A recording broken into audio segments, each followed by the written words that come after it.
How do you find Ganoderma? Actually, the forests of Malaysia are full of Ganoderma. Everywhere you can see a Ganoderma. So my first meeting with Ganoderma is I think in the mid 80s. At the time maybe 85, 1985, late 84. People bring this mushroom to me.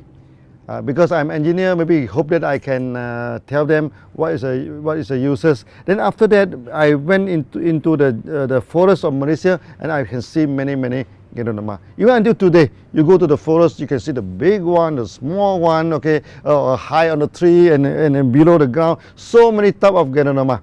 Okay, so but we select it. Then we started to do experiment. Okay, so we check the efficacy. So we only take the 6 species which has the highest efficacy. Then we become the Ganoderma of DXN.